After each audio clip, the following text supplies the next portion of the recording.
ఆ, ఇదొక హఠాత్ పరిణామం, ఎవరు ఊహించినటువంటిది. ఇలాంటప్పుడు మామూలుగా హలో గాయ్స్, సభకు నమస్కారం. ఇది చెప్పడం నా సంస్కారం, వినడం మీ మమకారం.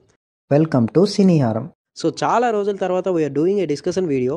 ఇంత గ్యాప్ ఇచ్చింది ఎందుకో తెలుసుకోవాలంటే ఏం లేదు, అట్ ఫస్ట్ ఎగ్జామ్స్ ఉండేవి. సో 20 days అలా వెళ్ళిపోయింది.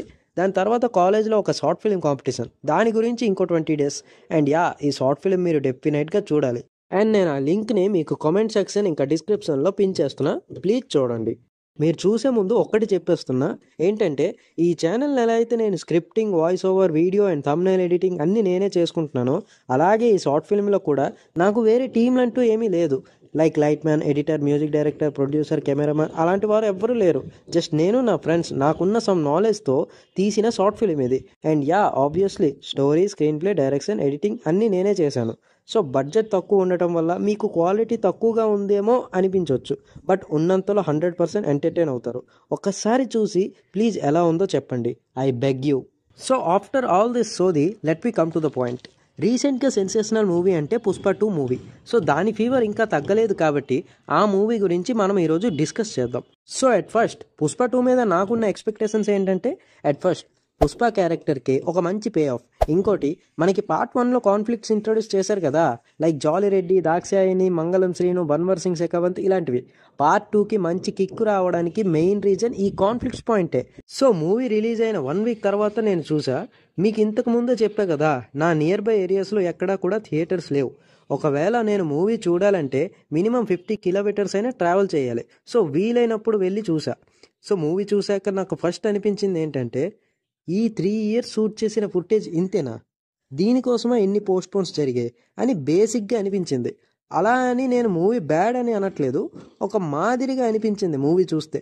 బట్ నేను ఇంతకు ముందే చెప్పా కదా, నేను ఆ పుష్పరాజ్ క్యారెక్టర్కి కంప్లీట్ పే ఆఫ్ ఎక్స్పెక్ట్ చేశా. కంప్లీట్ పే ఆఫ్ అంటే ఏవైతే పార్ట్ 1లో ఓపెన్ చేశారో దానికి సరిపోయినట్టు ఇస్తారేమో అనుకున్నా. But second half unexpectedly family conflict సైడ్కి షిఫ్ట్ అయిపోయింది. సో ఇది అన్ఎక్స్పెక్టెడ్గా జరిగింది, సాటిస్ఫైయింగ్గా ఎండ్ అయింది. That's okay. సో మీరు నాకు అడగొచ్చు, ఒకే పార్ట్లో ఇవన్నీ చూపించాలంటే కష్టం కదా అని. ఇదే కేసు మనం పార్ట్ 1తో కంపేర్ చేసుకుందాం. పార్ట్ 1 డ్యూరేషన్ నియర్లీ 3 hours అనుకుందాం, ఇంకా కొద్దిగా తక్కువే మేబీ. బట్ దానిలో ఉన్న అన్ని ప్రైమరీ క్యారెక్టర్స్, వాళ్ళ purpose and back stories and వాళ్ళ behaviours, Pushpa identity problem and తను ఎలా ఒక్కో స్టెప్ ఎదిగాడని క్లియర్గా చూపించారు. అండ్ సెకండ్ పార్ట్కి చాలా మంచి కాన్ఫ్లిక్ట్స్తో ఎండ్ చేశారు. ఇదంతా జస్ట్ 3 hours చూపించారు. నా పార్ట్ 2 విషయానికి వస్తే nearly 3 hours 20 minutes run time. అంటే ఎన్ని చూపించవచ్చు ఒకలా ఆలోచిస్తే.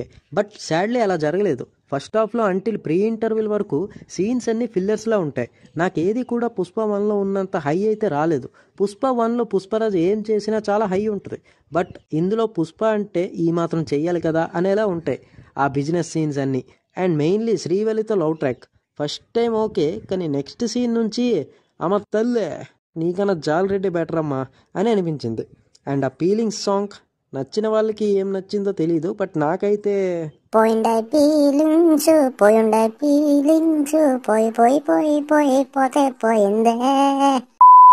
సో దీని తర్వాత శెకావత్ సీన్స్ నాకు మూవీ మొత్తంలో ఫస్ట్ డిసప్పాయింట్ స్టార్ట్ అయింది ఈ క్యారెక్టర్ నుంచే. అసలు తట్టుకోలేకపోయా. అసలు నువ్వు నేను చూసిన శెకావతేనా, ఇంకా మంగళం శ్రీను అండ్ దాక్షాయిని.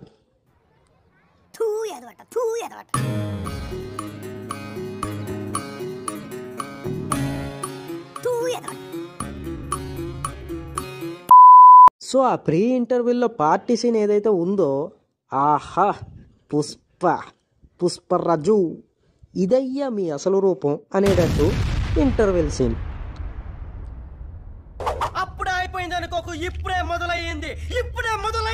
ఇప్పుడు సెకండ్ హాఫ్ గురించి మాట్లాడదాం.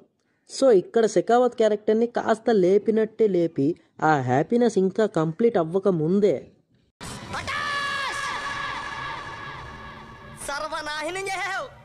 ఈ ఓవరాల్ సీన్ ఫన్నీగా ఉన్నా సరే మనకి ఆ శెకావత్ నుంచి కావాల్సిన ఫైర్ కంప్లీట్గా డల్ అయిపోతుంది. ఐ మీన్ ప్రాబ్లం ఎక్కడ ఉందంటే, వార్ 1 side ఉంటుంది మూవీలో. పుష్పకి అన్ని ఫేవర్గానే జరుగుతూ ఉంటాయి.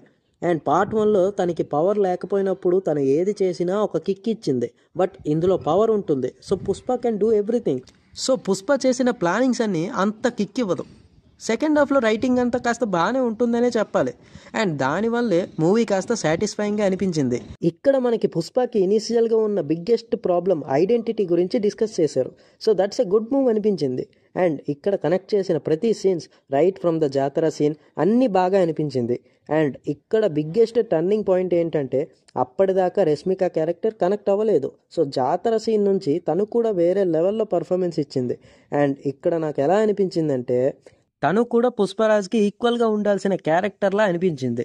సో దాని తర్వాత ఇంకెక్కువ డీవియేషన్స్ ఏమీ లేకుండా ఈ ఫ్యామిలీ పాయింట్ మీద నడుస్తుంది మూవీ అంతా. ఇంటర్వెల్ ఏ రేంజ్లో అయితే సాటిస్ఫైయింగ్గా అనిపించిందో క్లైమాక్స్లో కూడా ఎమోషనల్గా చాలా సాటిస్ఫైయింగ్గా అనిపించింది, especially Allu Arjun performance. So ఇలా ఇంటి పేరు మీద ఉన్న కాన్ఫ్లిక్ట్కి పే ఆఫ్ ఇచ్చేశారు. So rest of the conflicts అన్నీ అలానే ఉంచేశారు. అండ్ మెయిన్లీ నాకు చాలా అంటే చాలా బాధ వేసింది ఎక్కడ అంటే జాల్ రెడ్డి క్యారెక్టర్. ఫస్ట్ పార్ట్లో కూడా అంతగా ఏమీ అనిపించకపోయినా సెకండ్ పార్ట్లో తనకి చాలా మంచి ఇంపార్టెన్స్ ఉంటుందని అనుకున్నా. బట్ లాస్ట్లో ఆయన ఎంట్రీ అప్పుడు చాలామందికి తను జాల్ రెడ్డి అని కూడా తెలియకుండా ఎంట్రీ ఇస్తారు. ఒక్క డైలాగ్ కూడా ఉండదు. నిజంగా చెప్పాలంటే ధనంజయ్ చాలా మంచి actor and hero in Kannada industry. తను తీసిన సినిమాలు కూడా అక్కడ మంచి సక్సెస్ఫుల్లే. అండ్ రీసెంట్గా తెలుగులో వచ్చిన జీబ్రా మూవీలో కూడా తన క్యారెక్టర్కి చాలా మంచి స్కోప్ ఉంటుంది. అండ్ ఆ మూవీలో తనకి ఉన్నంత బ్యాక్ స్టోరీ అండ్ ఎమోషన్స్ ఇంకా ఏ క్యారెక్టర్కి ఉండదు. అండ్ జగపతి బాబు గారి character edition to the conflicts. So ఈ క్లిఫ్ హ్యాంగర్ అయితే అస్సలు వర్కౌట్ అవ్వలేదు. ఇంకా లాస్ట్లో ముఖ్యమైన వాడిని చాలామంది విజయ్ దేవరకొండ అని అంటున్నారు. నేను ఇది విన్నప్పుడు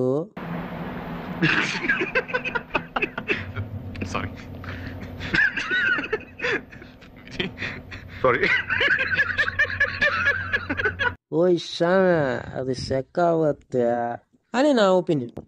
ఎందుకంటే ఆ చేతులు చూస్తే ఫుల్గా కాలిపోయి ఉంటుంది. అండ్ మన శెకావత్ కూడా లాస్ట్లో ఆ ఫైర్ యాక్సిడెంట్లో ఉండిపోతాడు. So it's Shekhawat planning for something big అని ఎండ్ చేశారు. సో మీరు ఇప్పుడు అనుకోవచ్చు ఫ్యామిలీ ఇష్యూ అయిపోయింది కదా, ఇప్పుడు ఇంకా వీళ్ళందరినీ వేసేస్తే ఒక పని అయిపోద్ది అని. బట్ మనకి అట్ ఫస్ట్ తెలిసిన విషయం ఏంటంటే మూవీ రిలీజ్కి కొన్ని రోజుల ముందు వరకు Pushpa is only 2 parts, 3 parts అని మనకి రిలీజ్కి కొన్ని రోజుల ముందు తెలిసింది. అండ్ నేను మూవీ మొత్తం పార్ట్ 3లో పెడతారని అస్సలు ఎక్స్పెక్ట్ చేయలేదు. సో అలా చూసుకుంటే ఈ విషయంలో నేను డిసప్పాయింట్ అయ్యా అని చెప్తా. నేను చెప్పేది ఒకటే, మనకి పార్ట్ 1లో ఎలా అయితే ఒక పవర్ ప్యాక్డ్ క్లైమాక్స్లో ఎండ్ చేశారో ఆ పవర్ ఇందులో కనిపించలేదు అనిపించింది అంతే. బట్ సెకండ్ హాఫ్లో వచ్చిన ఆ మంచి సీన్స్ అండ్ ఆ ఫ్యామిలీ ఎమోషన్స్ వల్ల సాటిస్ఫైయింగ్గా అనిపించింది. బట్ రైటింగ్ కన్నా కమర్షియల్ ఎలిమెంట్స్ ఎక్కువ అయ్యాయేమో అని ఫీలింగ్స్ వచ్చాయి. సో ఇది నేను చెప్పాలనుకున్నది. మీరు ఏదైనా చెప్పాలనుకుంటే కమెంట్ సెక్షన్ ఓపెన్గా ఉంది, ఏదైనా చెప్పండి. పుష్ప 3 అయితే ఇంత ఎర్లీగా రాదు బాబు, పక్కెళ్ళాడుకోమ్మా, మాట్లాడే పని ఉంది. అట్ లాస్ట్ అటక మీద నుంచి ఇంట్లోకి వచ్చేయండి, తినండి, నీళ్ళు తాగండి, మళ్ళీ ఈ వీడియో చూసి ఒక వ్యూ పెంచండి, లేకపోతే రెస్ట్ తీసుకోండి. హ్యాపీ శనివారం ఫ్రమ్ సినీహారం, లాగింగ్ అవుట్.